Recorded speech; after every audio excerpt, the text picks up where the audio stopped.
I'm at the University of Idaho, and I'm the moderator for this session. It's my pleasure to introduce Dr. Carl Foster. Dr. Foster is a fellow of ACSM and a professor of exercise and sports science at the University of Wisconsin-La Crosse. Dr. Foster's work combines clinical exercise physiology and high-performance sports physiology. He was the 2005 to 2006 president of National ACSM and is currently the treasurer of National ACSM. Please join me in welcoming Dr. Foster.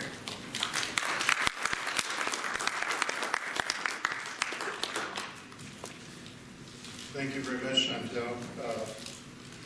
Thanks for the organizing committee for inviting me. The last time I came to the Northwest chapter was, I think, during the time I was president about 10 years ago.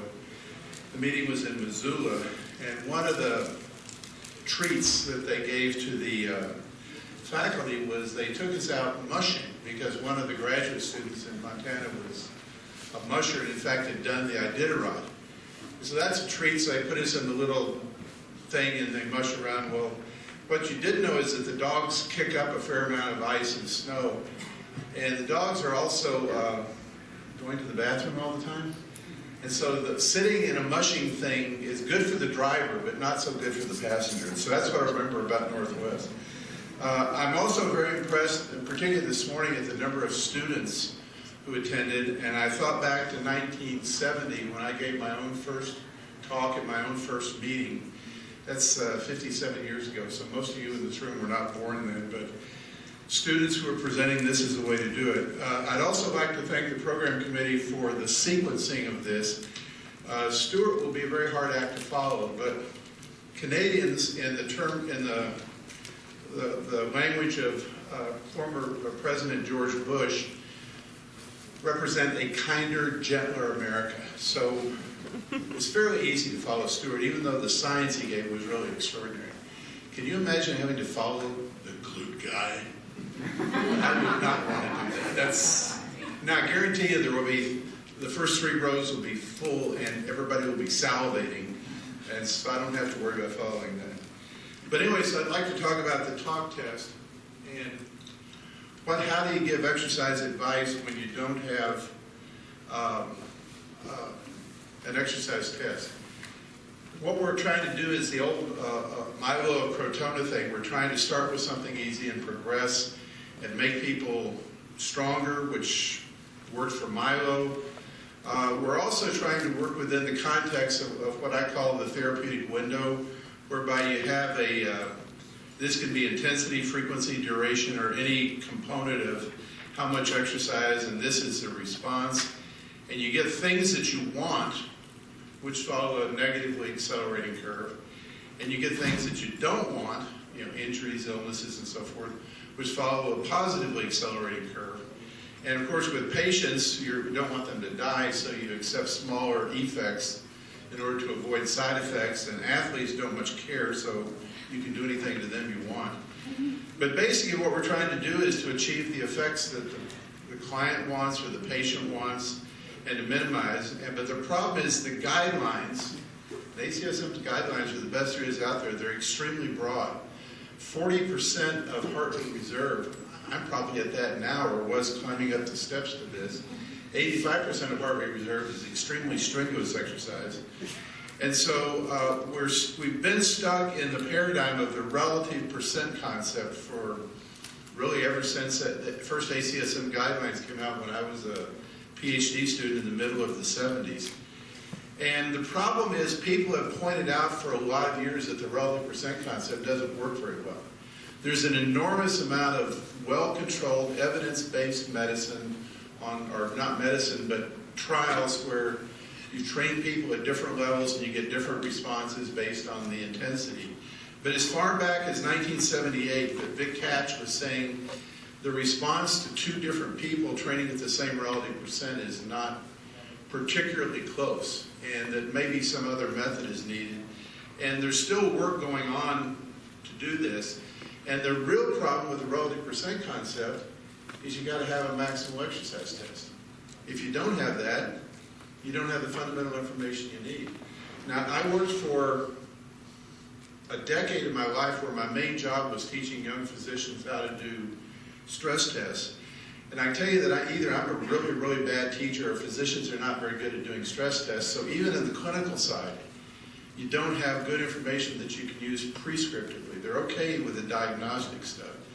I think right now there's basically a 1% rule. If you think of the health clubs and the YMCAs and the places where normal, healthy people go to get more exercise, probably only 1% of them get a good maximal exercise test where you would have a good maximal exercise capacity or a good maximal heart rate. Similarly, in the clinical world, in the cardiac rehab world, almost nobody gets a good maximal exercise test before they come to cardiac rehab. So you're basically operating blind, and we have great guidelines with an enormous evidence base behind them, but we don't have the information we need. So where's the exercise test? How many meds does somebody go? What's their heart rate or heart rate reserve? What's their ventilatory threshold? And then if you're in the clinical world, you got drug effects that can change everything, and sometimes within the course of a day, a drug effect can happen. So we've got these great evidence-based documents. The guidelines, this is the 9th edition that I put up. The 10th edition, I think, is now available and is out.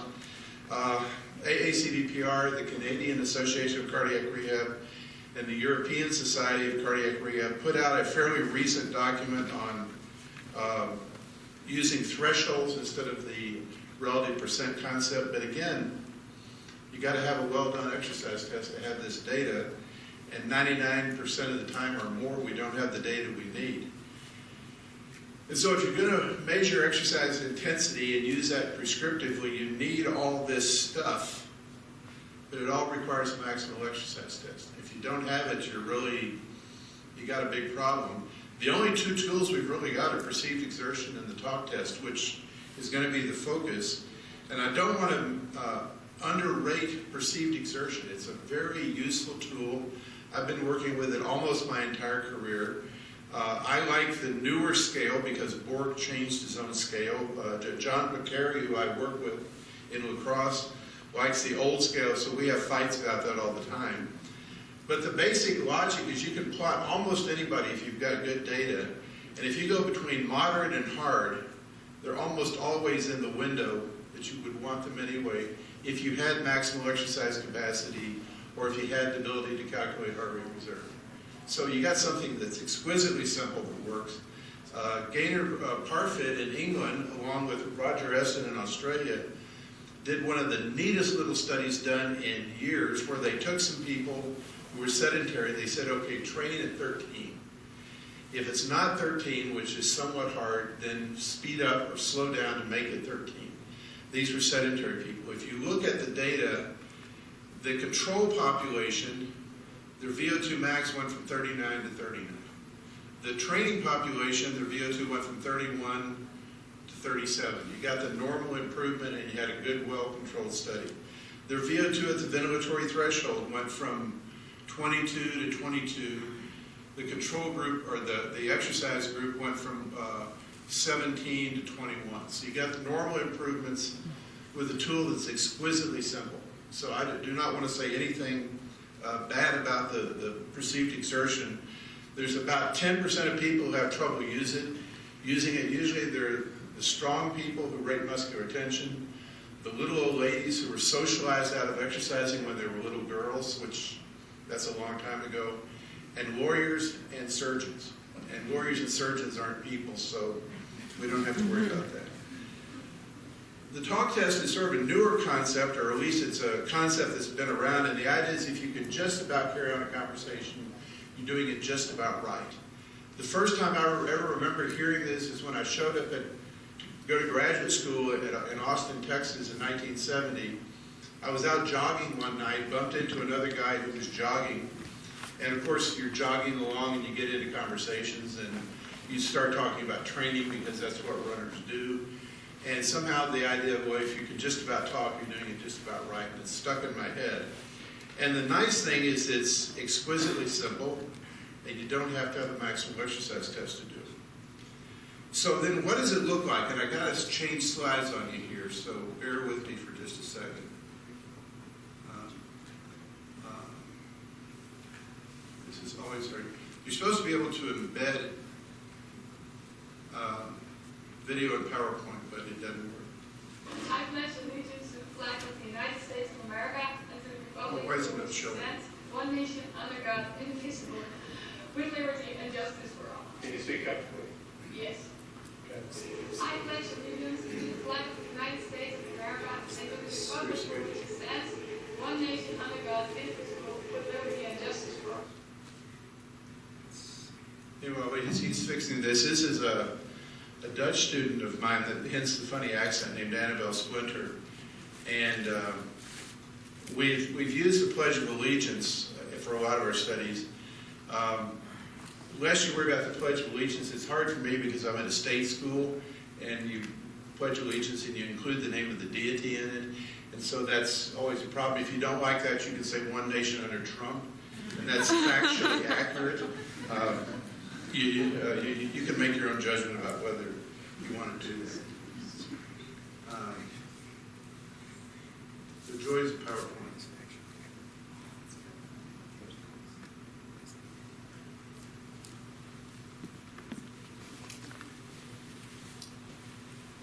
Now you see this.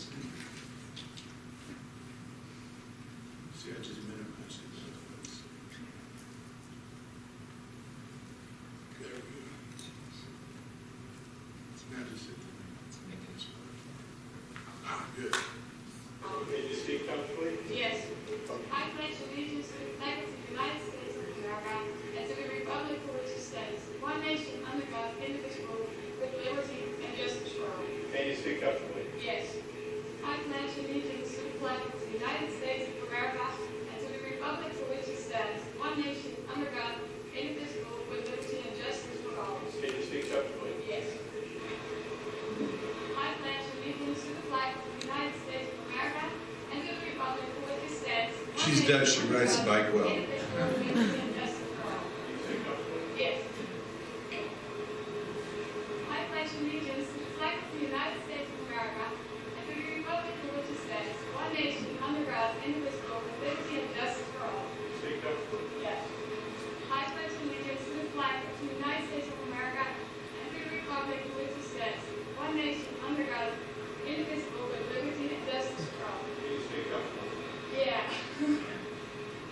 I pledge allegiance to the flag of the United States of America and to the republic for which it stands, one nation under God, indivisible, with liberty and justice for all. Can you speak comfortably? Yeah, so it's getting harder. I pledge allegiance to the flag of the United States of America and to the republic. No, it's too hard. Okay, so what you heard there was, if you give people a standard speech-provoking stimulus, and we're using the Pledge of Allegiance here, they'll say yeah. At some point, they will equivocate. They'll say yes, and they'll start explaining themselves. That's a unique point. It's called the equivocal. And then at some point, they'll say no, I can't speak that. So this goes back into history. The old idea is if you can do it, if you can speak, you're doing it just about right. I used to say to people that I ran with all the time when I was out running with them, say, look, if we're going to have a conversation, you have to slow down because I can't run at your pace and do that.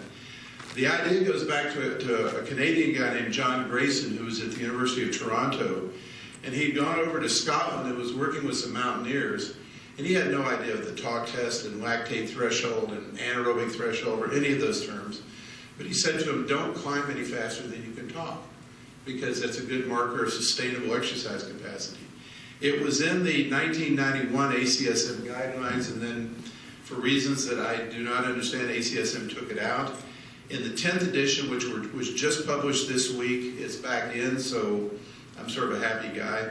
Other societies have done work on it. The first systematic work was done in Toronto by Professor Bob Good, who unfortunately is not with us anymore, but he basically showed that it's related to the ventilatory threshold or to the heart rates that you would like. And the first time it was done in La Crosse was by John Picari, who's my closest colleague. And he had a student named Megan DeHart who was looking for a thesis topic. And we have master students that are only on campus 1 year, so we have to give them a pretty quick and dirty thesis topic. And I had just shown up in La Crosse. I had moved from a clinic over in Milwaukee. And one of the realities about me is I can make anything more complicated. John's real simple about things. I can make things complicated. And I said, well, if this is true, you got to have ventilatory control to speak well, because I'm standing up here speaking about breathing about 6 or 7 times a minute. Sitting here at rest, you're breathing about 12 times a minute. So you have to suppress your breathing frequency to be able to talk. But around the ventilatory threshold, you want to increase your breathing frequency. So you've got this logical problem or whatever. The folks that had done the primary work in the U.S. were Bronner and Kateyan at Henry Ford Hospital. And they were using a pre-recorded questionnaire or thing, and we just really didn't like the idea, so we thought we wanted to do incremental tests, and we wanted to do another speech-provoking stimulus. And the students in here ought to understand that when you do studies, you first try to observe things and see if you can observe a pattern, and then you try to do experiments. And so the first experiment was Megan's thesis. We basically picked university students because you can do anything to university students. And we did 2 exercise tests because I like a breathing valve and mouthpiece rather than a face mask. And you can't talk with the breathing valve in. And so we did 2 tests that were identical. One of them we measured gas exchange so we could get ventilatory threshold. We wanted a speech passage, so we went to the speech pathology literature and got something called a rainbow passage and used it in our original research. And we had them recited during the last 30 seconds, and our pilot work told us that about 2 minutes was right. The rainbow passage is 101 words. It's good in speech pathology. It's really good if you're Elmer Fudd and you're saying wascally wabbits, or perhaps I should say Barry Kripke from The Big Bang Theory, and you're saying wascally wabbits. But we used it or whatever. And what we found after doing it a very short period of time is the only thing you ever say to the person is, can you speak comfortably? You don't give them any other feedback. And they'll say yes, yes, yes, yes. And at some point they'll say yes, but. And then maybe some other elaboration, but that's a unique point which we've called equivocal. And then at some point they'll stop and say, no, I can't talk. And that's not necessarily maximal exercise, but it's fairly hard exercise. What we found was if you measured the VO2 at the ventilatory threshold, the last time they were speaking was always below the VT. The first time they said yes, but on the average was very close, and the scatter is remarkably small. And if they said, no, I can't talk, they're always well above the VT. So this seemed to be sort of a scheme that worked pretty well. I've plotted it here as bar graphs. I can plot it as a regression line, and it works just as well. And then, of course, when you do studies and you get something that works, you go back and do the same thing. You just try to broaden the population.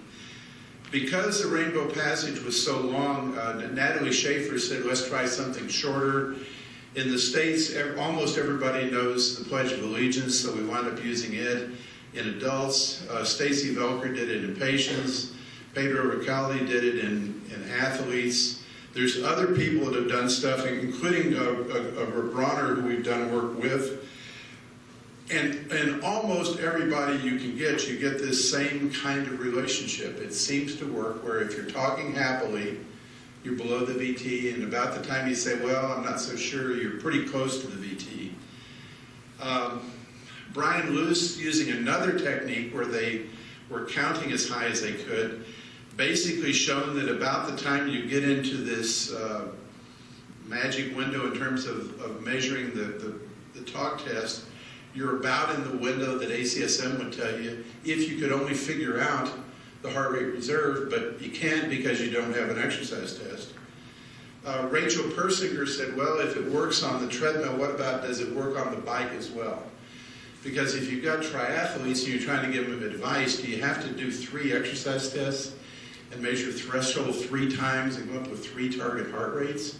I mean, that gets complicated. And if you're out here, you got skiers and all sorts of stuff. So we did it with the same subjects running and the same subjects on the cycle. And just about the time they were saying, yeah, it's getting a little tough, or yes, but, they're right around their VT on that specific piece of equipment. Now, we've not gone broader, but I think it's predictable that You can do it for almost any type of exercise.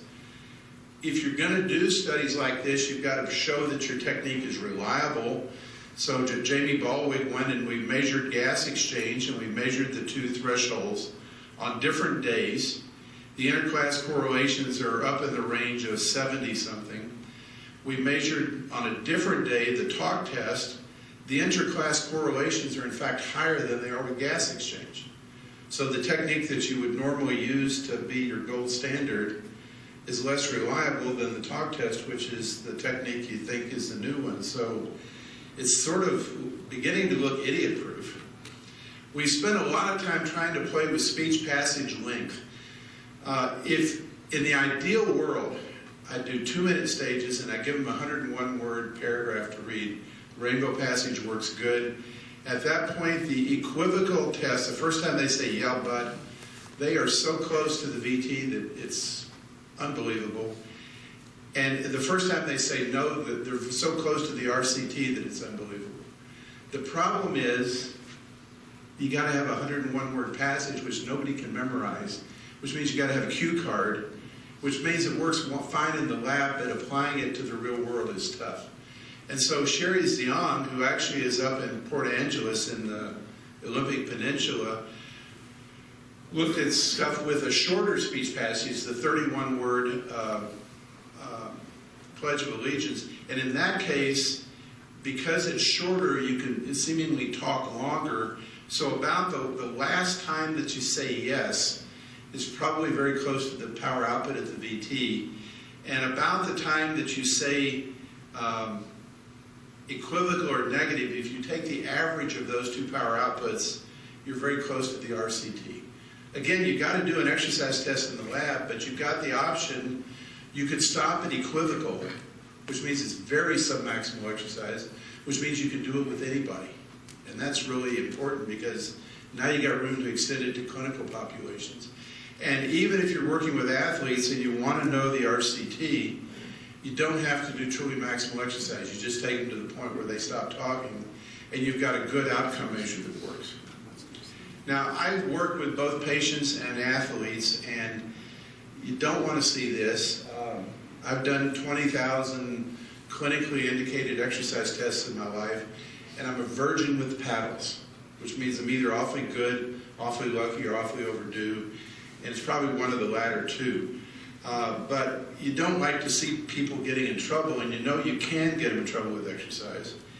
And so if you think about the catastrophes with exercise, we know with a lot of data has shown that unaccustomed, heavy exercise, particularly in sedentary people, is those are the people you wind up doing CPR on and having to shock.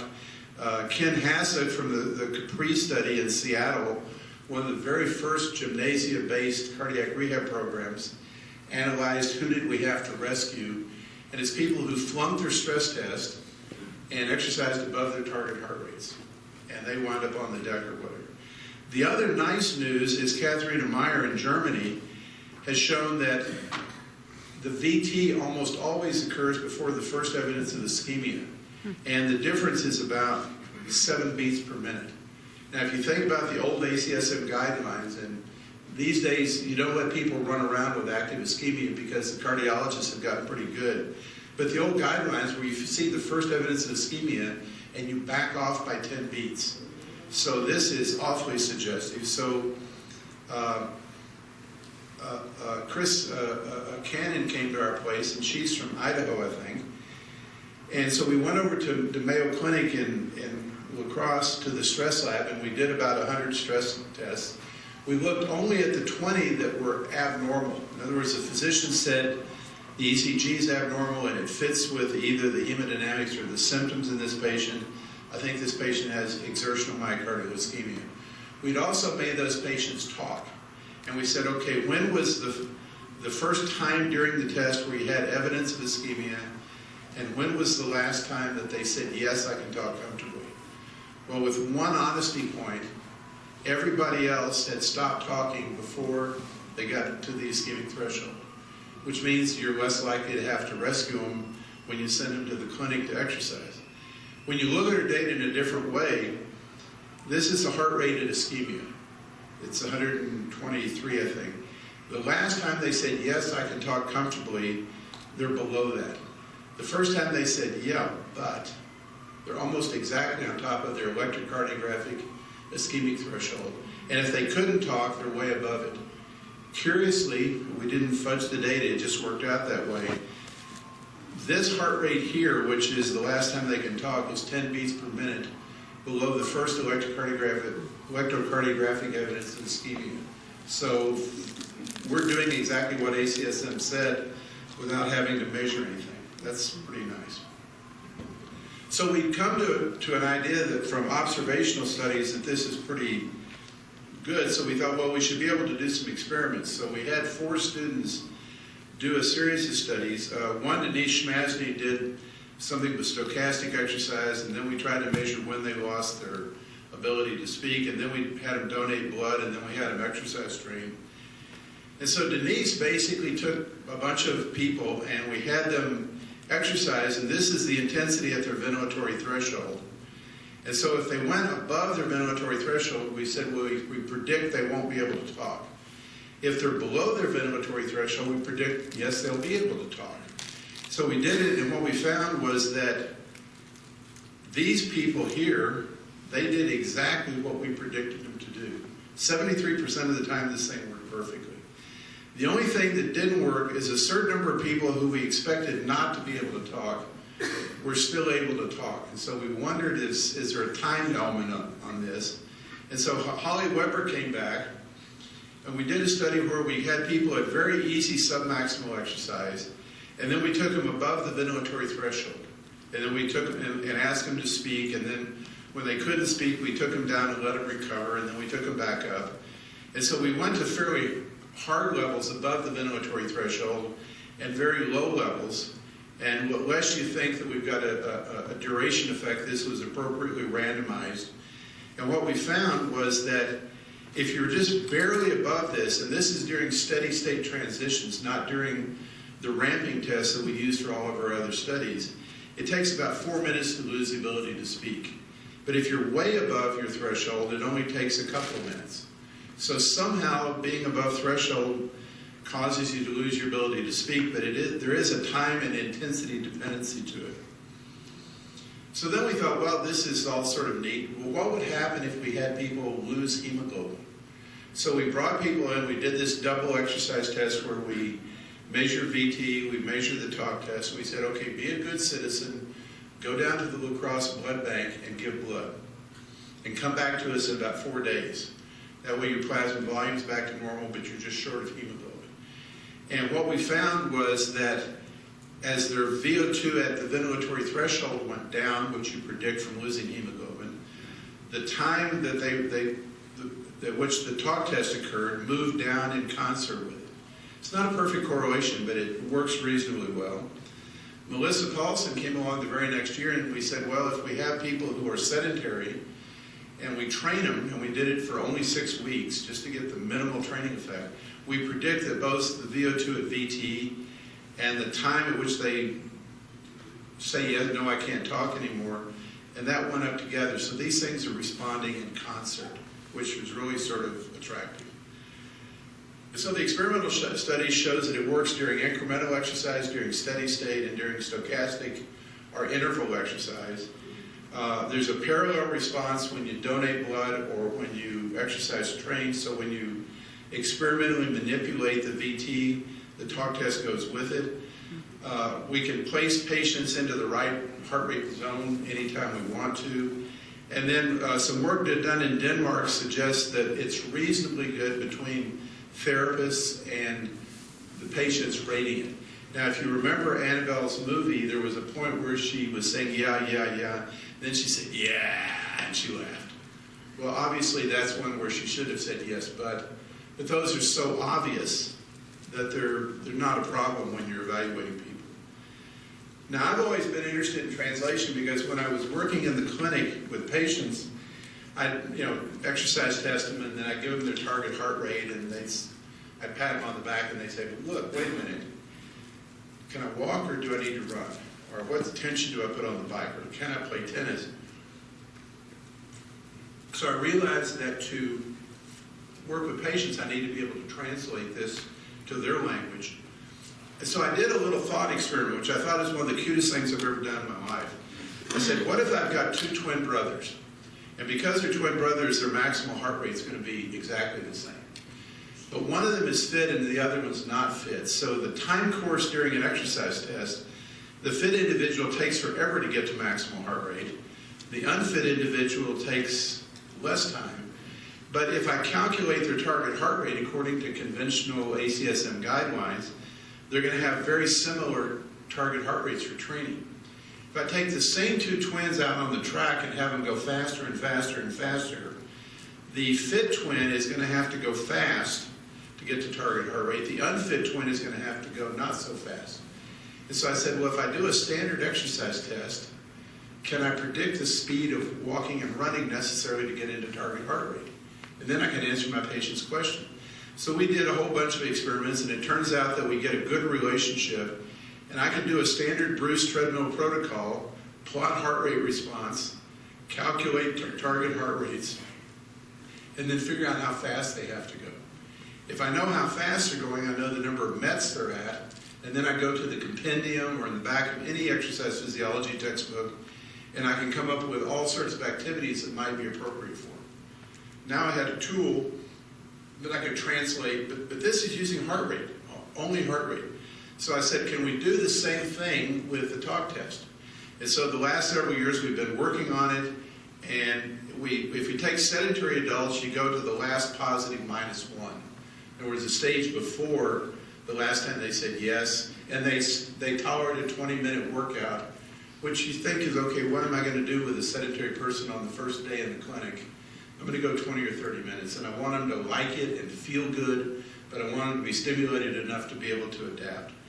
With better people, you have to work harder. With sick people, you got to work less hard, but it has an internal consistency. And so all I got to do is find the place where they say, yes, but. The stage before that's the last positive. If they're fit, I say, okay, run at that intensity. If they're not very fit, I go one stage back. If they're patients, I go one more stage back. It's sort of idiot-proof, or car-proof anyway. So what about the new stuff? We're continuing to work on this. I often said that I would retire when we got this in the ACSM guidelines. I'm not planning to retire at the end of the year, but I think the retirement window is obvious. So Mallory Ingham from our place took some sedentary people, put them on the treadmill and started speeding it up and saying, talk for me. And we sped them up, and we kept speeding them up as long as they said yes. And when they said yes, but, we started slowing them down until they said yes again. And then we kept them going as long as they said yes. For the rest of the workout, we kept the workload the same. So we did a 30-minute workout, which you might do with a beginning person. And we get right in the middle of the percent max meds guidelines that ACSM would come up with if you had a maximal exercise test, which you're not going to have. They're right in the middle of the heart rate reserve window, which ACSM would say if you had a maximal exercise test. So all you got to do is say, okay, I want you to go out and walk, and if you get where you can't talk comfortably, slow down. If you can talk comfortably, speed up. I mean, that's pretty simple advice.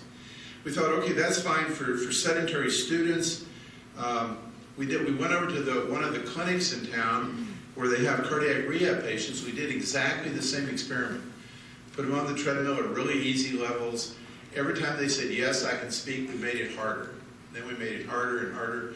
When they said, yeah, but, we started making it easier until they could speak again. And then we would keep it the same as long as they were speaking comfortably. So the last part of the workout, we never let them speak uncomfortably. We did 20-minute workouts, which you might do in an early cardiac rehab patient. Again, they're right in the middle of the ACSM window. They're sort of high within the percent heart rate reserve, but again, maximal exercise tests in these patients, you tend not to really drive them. So I suspect that we have a deficient maximal heart rate, but the technique still works. Tell people, walk as you can speak. If you can't speak, slow down. If you can't speak, slow down. If you can't speak, speed up. And you're in a window that works reasonably well. Danielle Coleman, who's one of our former students who is out here in Oregon somewhere, did a study with triathletes recently. And basically what she said is, okay, let's look at the maximal lactate steady state. So we had to do a whole mess of 30-minute rides so we could evaluate maximal lactate steady state. We took the highest workload, they did that, and what was their speech quality? They're exactly at yes, but. So if you're a triathlete and you think maximal lactate steady state is the right place to train, get on your bike, go out and ride, and talk to people. And I talk, but it's not comfortable. You don't want to say no. You want to say, yeah, it's comfortable, but, and you started doing that. The RPE is about 6 at the end of 30 minutes, so it's hard work, but not super hard work. It's a training session. Well, we just recently finished, and I don't have a slide of it here, a training study where we took some sedentary people, we randomized them into a group that we trained by percent heart rate reserve criteria, just as ACSM would, and a group where we just kept them just talking.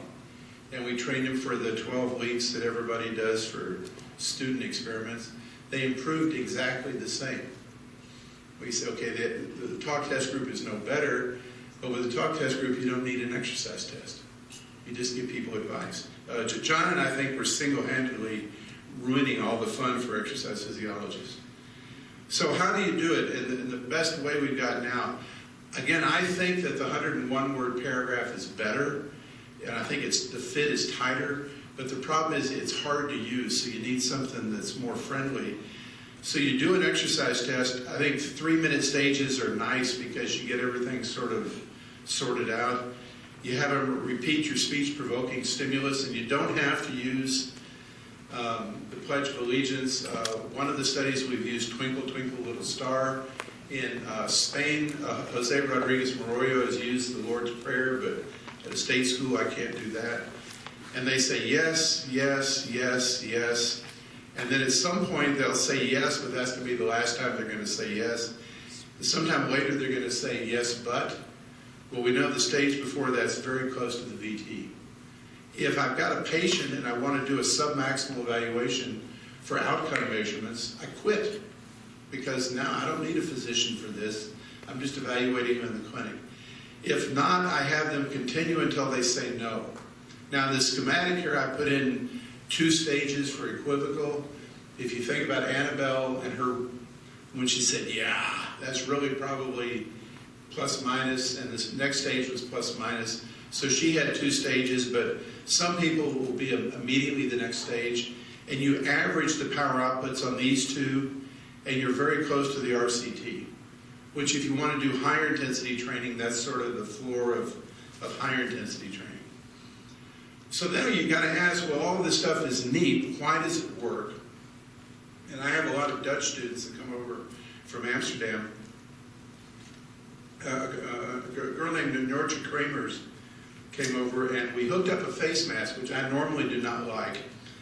But it allowed us to make breath-by-breath measurements, which did give us some information. And buried in the data was the fact that if you decrease your breathing frequency, you're going to decrease your total ventilation. You're also going to decrease your VO2 and your VCO2. Now you think about that for a minute. Decreasing your VO2 for a minute or so is no big deal because you can deplete a few more phosphagens, you can degrade a little more glycogen anaerobically, and you can make all the ATP you need. You can do that for a couple of minutes with no problem. But what if you decrease your VCO2? What do you do with it? There's no other way to get rid of it. There's no mechanism. So it accumulates in your blood, and arterial CO2 concentration is an enormous drive to breathe. If you've got an enormous drive to breathe, you're not going to be talking so happily. And so we use the end-tidal CO2 concentration as a surrogate of arterial because we didn't want to do arterial sticks. If you look at the control condition where we just had them riding and not talking, PaCO2 basically doesn't change across the entire test. Now we know that if we'd gone further than the negative stage, PaCO2 goes down. So we expect that had we done maximal exercise, this would have gone down, but by protocol we didn't. If we looked at the PA or the end-tidal CO2 right before they started talking, they're exactly the same as the control condition. suggesting that, okay, nothing's happening.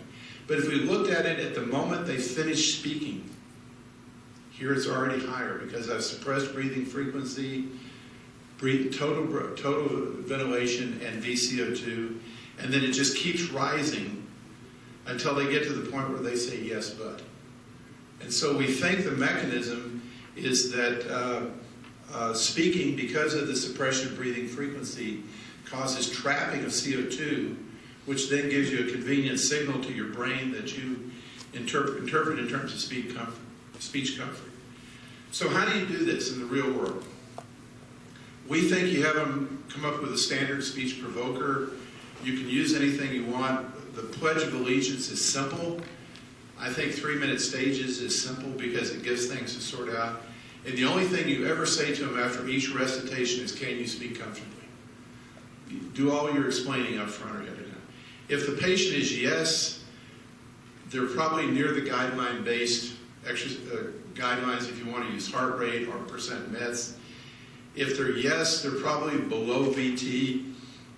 The last yes is probably pretty close to VT or getting in that range. So now you can do what AACVPR and the Canadian Cardiac Rehab Society and the European Cardiac Rehab Society say is a more idealized way to do things.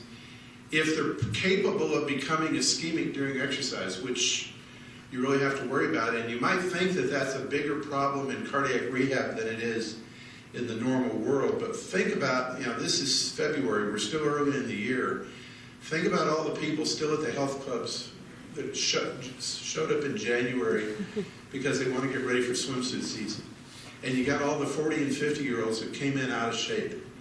Those people have got heart disease and don't prove it otherwise. Those are the people that, if you're an attractive, highly motivating exercise leader, you can get them jacked up and going hard. I hope you're good at CPR, because that's where this stuff is probably more important. Once you know that point, you step down to the stage before or even the stage before that, and then obviously once they get into training, you got to say, well, how are they doing? Is this too hard for them? Is this too easy? You can make the normal adjustments. We've never done it with an Olympian. We've done it with junior Spanish professional cyclists. That's the highest level we've done it with. On the other end of the continuum, I've never done it with a patient with respiratory disease or a patient with clinical heart failure. So that's the ends of the continuum we've got, but I've done it with some fairly low-level cardiac patients and elite Spanish junior cyclists who are also professionals, and it works the same in everybody. So is it really that simple? Is it really idiot-proof, which is the story of my life? If it's idiot-proof, then it works. These two little hippos are in a place called Bilderdam in the Netherlands, which is close to where my buddy lives in the Netherlands. There's a lady there who's an artist who has, her shtick is to do African animals doing unusual things. So she has them skating, and that's one of the canals in Bilderdam. And so it's pretty nice. And so I don't know if the students know about it. I hope everybody has already learned about Occam's razor. Sir William of Ockham lived about 4 centuries ago and was the guy who said if you can explain things in multiple ways, the simplest one is probably the right one. And Occam's razor is never wrong. I mean, I live my life on that. So have them skate and say 1 hippopotamus, 2 hippopotamus, 3 hippopotamus, and it works. Thank you very much.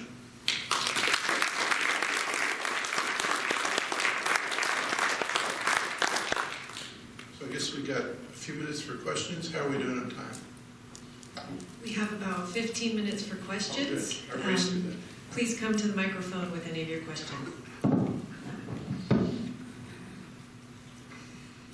Yeah, that was very good, and I have applied that a lot of times, but I had a question, at one point about the perceived exertion level. At one point, you were referring to the RPE of 13. In the one slide in the athletic population, I think you said the RPE tended to be about 6. Well, no, there's 2 scales. There's a 6 to 20 scale, which was Borg's original one. And a lot of people really still like it. And 13 is the verbal anchor is somewhat hard. 14 is probably pretty close to VT. I've never seen a study where they systematically compared it, but it's close.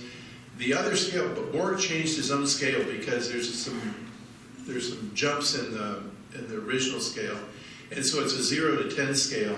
3 has got the tag of moderate, and 4 is somewhat hard, and 5 is hard. VT occurs almost always right on top of 4, and so if you're looking for VT, you're looking for 14 or 4. I mean, it works in everybody almost. Eli Langford, BYU, Idaho. So I've been preaching this for a long time. It's been unpopular in certain areas. So I guess I'm going to give you some leading questions. So the talk test is basically a prediction for, would you say, ventilatory threshold?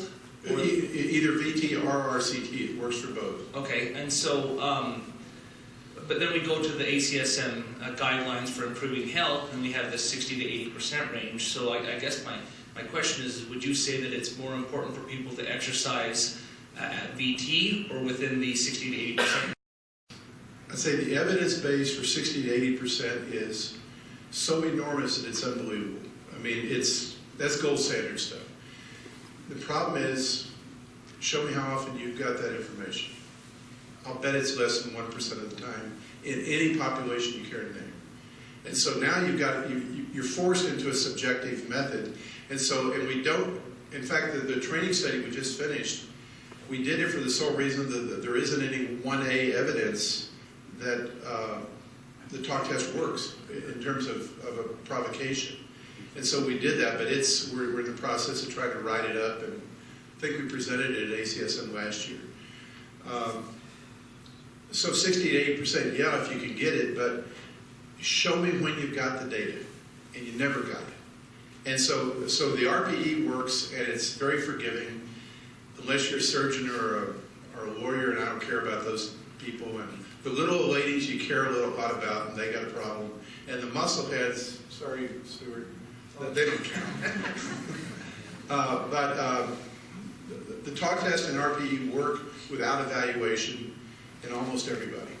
And then if you go to the stuff that Vic Cash was writing about in the 70s, about the weakness of the relative percent concept, if you have me at 70% and you're at 70%, we're not going to experience it the same. It's going to be a lot harder for me than it is for you probably. And that's a consistent finding with a lot of studies. And that's why the 3 cardiac rehab societies came up with the idea that, well, maybe threshold, using that, and there's all sorts of warts attached to threshold, is a better marker because at least it's an internal marker. And so if you say that's the next future, then what I have for you is a quick and dirty, idiot-proof way to figure out threshold without having to buy a $40,000 machine. Sorry, Cosmet and Parvo, who are your gas exchange sponsors here, but they've both got really good stuff, but you got to have a lot of money, and you got to have somebody who knows how the heck to use them. That's my argument, is what happens when the participant or the patient has a threshold that's outside of the 60 to 80% range. See, some of them will, and again, I think the best data we got is the talk test is better for that. That's what I would agree with.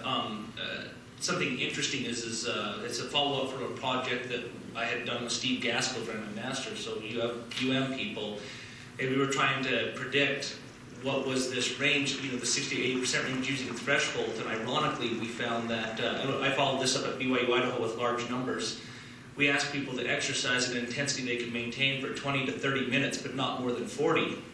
And they would pick this intensity. Then we had them do a ventilatory threshold test, and the correlation was enormous. And so I guess my point is it's ironic that the guidelines that we ask people to do 20 to 30 minutes, 3 to 5 days a week, for the guidelines also happen to coincide right with ventilatory thresholds. So I guess my argument is I would say that the talk test would be superior to this 60 to 80% because I know, patting me on the back, I'm helping here, because it would apply to a larger population. And I believe doesn't the book actually say that the range may be 44 to 89%? Yeah, they've made it very wide because the original data set, the Mike Pollack, Jim Skinner, Bill Haskell, Jack Wilmore, the gods of exercise physiology, had done all these extremely well-controlled studies in sedentary, healthy adults. and sort of the 60 to 80 window emerged. But as we've done more and more sick people, we realize that if I got a guy whose chest I cracked yesterday, anything I do to him is going to make him better, just walking around the quad. And so with really low-end people, low-end stuff improves you. But then the data on, if you're using VO2 max as an outcome measure, and I take an already well-trained person, the VO2 max isn't going to change. And so it doesn't matter what intensity I train them at.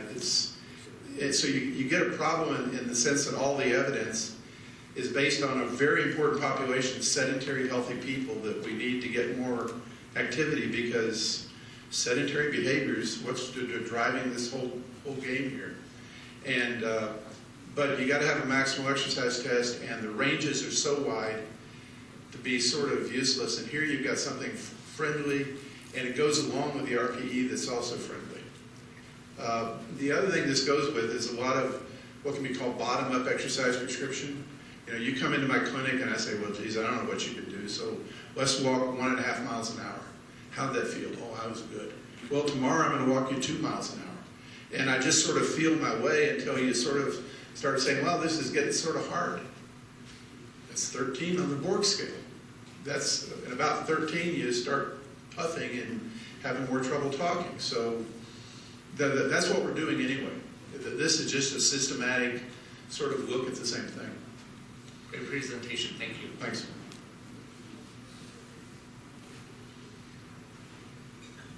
Hello. So I work at a Thai restaurant where people, you always ask them how spicy they want their food from 0 to 5, and they tell you they want it at 4 when they're out on a date, and then they can't eat their dinner. And so I know you've touched on that with the RPE, that tough guys are going to rate themselves too high. How do you avoid that interfering with talk tests? You kind of get almost caught in a lie, or how does that work?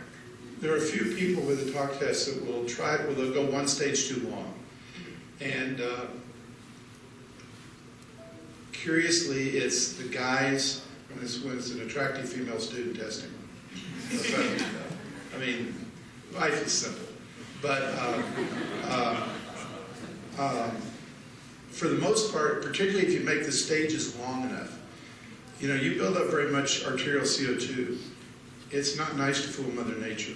And Mother Nature will make you stop talking. And that's why you have to use a common sense approach when you're listening to the person talk, like with Annabelle, that last stage where she said, yeah. Obviously, she was beyond her comfort level.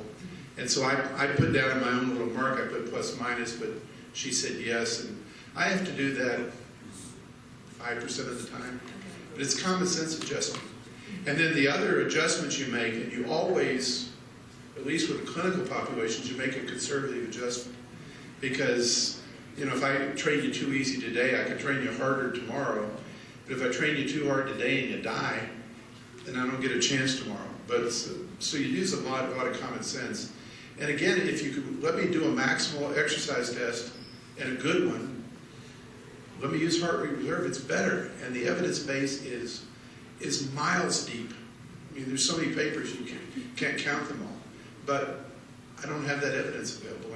And again, I spent a decade of my life trying to teach physicians how to do exercise tests, and they're really good at doing the diagnostics. But in terms of doing the tests so that you get advice that you can use for exercise prescription, it's hopeless. And I never could train one that I would have trusted. But that's just, it's mindset. They're in the lab looking, is this person sick or well? And if they're sick, what do I need to do with them? And after that, they lose interest in anything. Yeah. Thank you.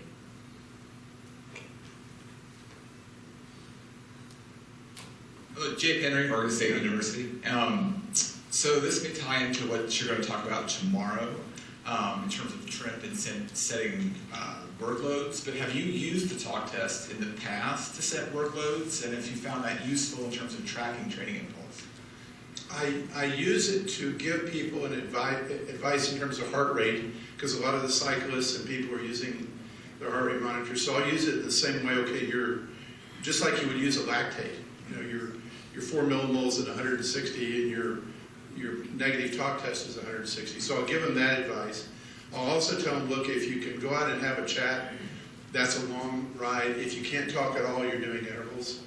and most athletes find it pretty commonsensical.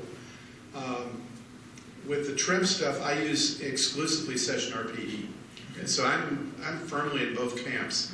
And except the people that do RPE hate me because I don't play by the rules. Gunnar Borg probably spits if my name is mentioned because I don't do it exactly the way the RPE people want to do it, but a lot of it was a common sense adaptation, particularly when you ask somebody, how's the whole workout? And so in that case, I'll use the talk test if I'm in the lab with you to give you some advice. But if I'm asking you for feedback, I use exclusively the session RP. Because you'd have to accumulate minutes when you could talk, and how in the world are you going to measure that? Right. That's the problem. If you got a heart rate monitor where you can download it, Right. life is simple.